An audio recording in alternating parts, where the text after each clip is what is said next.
पूर्ण अर्थी है, पूर्णता में रहता है, कोमल स्वभाव वाला है, उसका हृदय कोमल सॉफ्ट सतोगुणी हो जाता है, आत्म भाव वाला, आत्म निष्ठा वाला, पूर्ण अर्थी है, जिसके सब अर्थ पूरे हो गए, पूर्णता में रहता है, समग्रता में, स्वेच्छा पूर्वक आचार वाला है, माना अंतःकरण के, मन बुद्धि चित्त अहंकार के, जीव भाव के पराधीन नहीं है, स्वाधीन अंतःकरण वाला है, स्वेच्छा पूर्वक आचार वाला है, अपनी स्वेच्छा से, परमात्मा की इच्छा से चलता है, उसको संकोच कहाँ है, उसके अंदर कोई संकोच, अंदर में कोई डर, संशय, भ्रम, अज्ञान नहीं रहता है, अंदर में कुछ भी भय नहीं रहता है, कोई भी अंदर में वृत्ति आदि का संचरण कहाँ है, संग्रह नहीं करता है,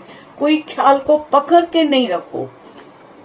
आज से निर्संकल्प, निर्विकल्प, निर्विचार होकर के, अहंकार रहित होकर के रहेंगे। उसको कोई संकल्प विकल्प नहीं रहता है, अंदर में इच्छा नहीं रहती है, उसको अध्यास नहीं रहता है, मैं हूँ, कर्तृत्व भाव नहीं है, मैं हूँ ही नहीं मेरे को कुछ चाहिए। अब इस आत्म आनंद की तुलना हम किसी दूसरे पदार्थ से, दूसरी चीज से कर नहीं सकते हैं, क्योंकि उस आनंद के तुलना में और कोई चीज है ही नहीं। आत्म आनंद के से बढ़ कर के दुनिया का कोई सुख नहीं।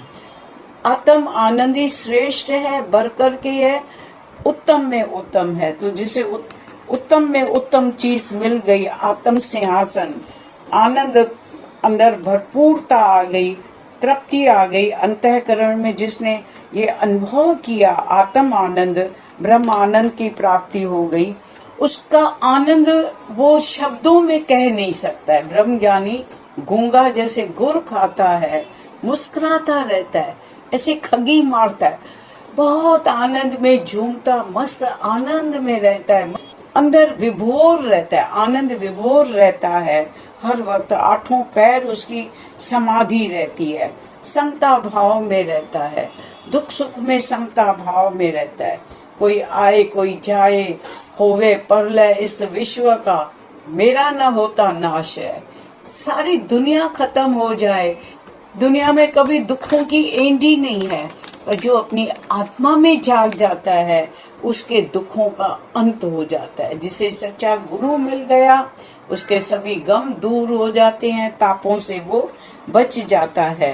तो बोलता है जैसे गूंगा गुड़ खाता है, उसका शब्दों में वर्णन नहीं कर सकता है, ऐसा ब्रह्म ज्ञानी अपने आत्म आनंद में इतना मगन रहता है, मस्त रहता है, निष्ठा में रहता है, निश्चल अचल रहता है कि उसका आनंद, उसमें कोई बाधा रुकावट नहीं आती है, हमेशा अटूट अपने आनंद में निश्चल अचल रहता है।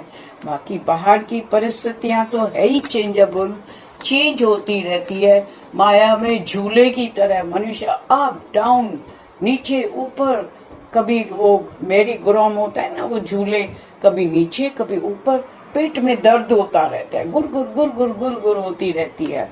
इसी तरह सबके अंदर कोई ना कोई समस्या, कोई ना कोई परेशानी, कोई ना कोई चिंतन। एक दुख खत्म होता है तो दूसरी परीक्षा, फिर तीसरी, परीक्षाएं है ही है दुनिया में। ये शरीरी दुखों का, कष्टों का घर है। तो इसीलिए हमको इस देह अध्यास से गुरु मुक्त कर देता है और अपने आत्म आनंद में स्थित प्रज्ञ कर देता है। निश्चल अचल होके रहो, उसके बराबरी के तुलना में महा आनंद, महा ब्रह्म आनंद की प्राप्ति के आगे, सच्चे आनंद के, आत्म आनंद के आगे और कोई आनंद की तुलना है ही नहीं। किसी संत से किसी ने पूछा, समझो किसी के घर में 15 साल से किसी के बच्चे की जन्म नहीं हुआ हो और 15 साल के बाद उसको बेटे का जन्म होवे, उसको जितनी खुशी होगी बेटे के जन्म की, उतनी खुशी, उतना आनंद है आपका।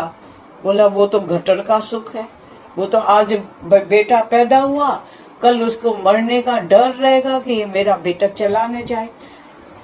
बेटा हो गया, बात करता नहीं है, गूंगा है, उसमें कोई ना कोई प्रॉब्लम और परेशानियां आएगी।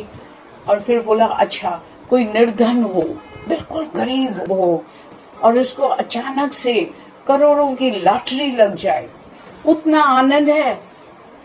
अरे बोला वो तो टेम्पररी है, वो तो आज उसको सुख मिला, कल उसको फिर डर रहेगा कि अरे चोर न चोरी करके जाए मेरा पैसा।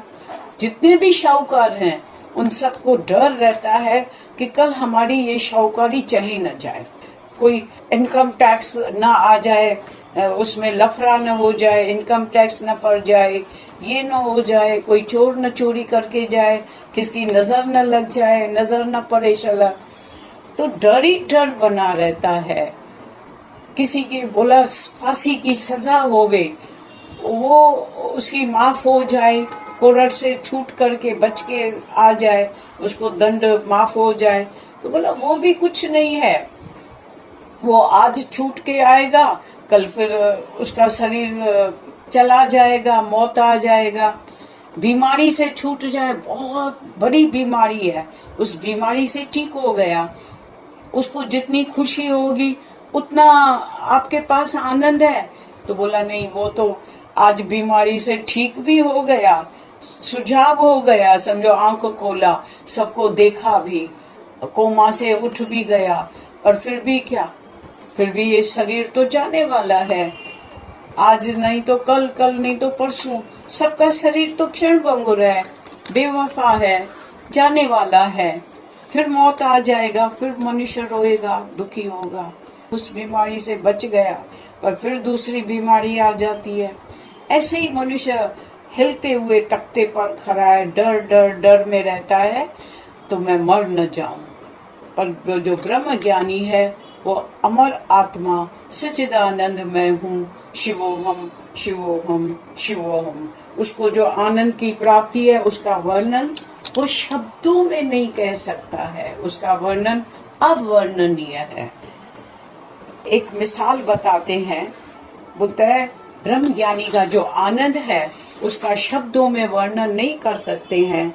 जैसे एक लड़की शादी करके जाती है, मैं बहुत खुश हूँ, मैं बहुत खुश हूँ, मेरे को बहुत ग्रस्त का सुख मिला, ये मिला, आनंद मिला, मेरे हाथ में 9 चूड़ियां, फिर वो भेड़ियां बन जाती है, फिर वो दुखी होती है। तो वो तो क्षण भंगुर विषयों का सुख है, पर ब्रह्म ज्ञानी का जो आनंद है, जो सुख आए फिर नहीं जाए, उसका करो विचार। उसका शब्दों में वर्णन नहीं कर सकते हैं, पर ब्रह्म ज्ञानी को वो समाधि जो उसको एक क्षण भर का सुख मिलता है संभोग से, ब्रह्म ज्ञानी को 24 घंटा अपनी आत्मा का आनंद वो हर समय हर पल वो अंदर लूटता रहता है, अंदर अमृत रस पीता रहता है।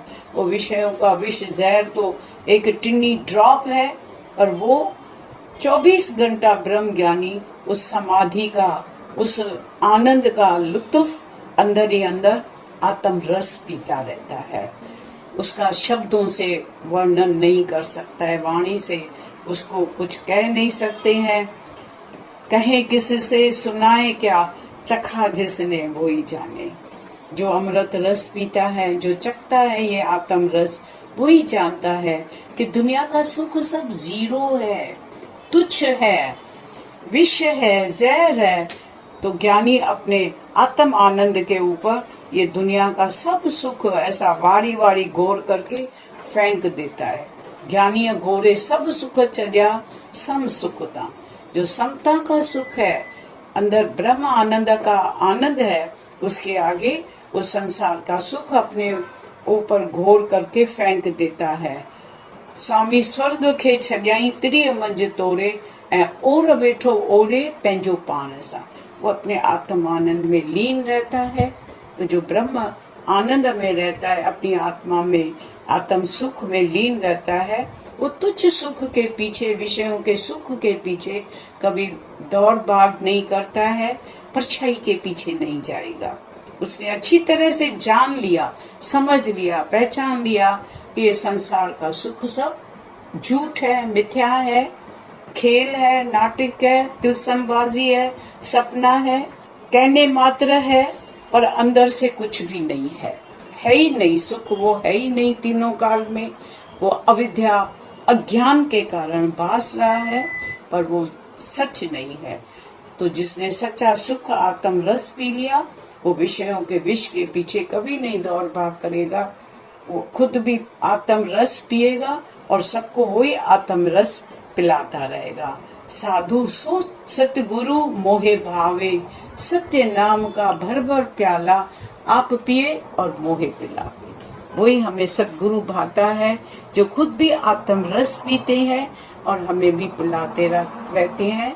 उसके लिए हम हमेशा उनकी शरणागति में रहें, आनंद में मस्त रहें। बाहर से लगता है ज्ञानी जैसे नींद में, गहरी नींद में सो रहा है, सुषुप्ति अवस्था में है।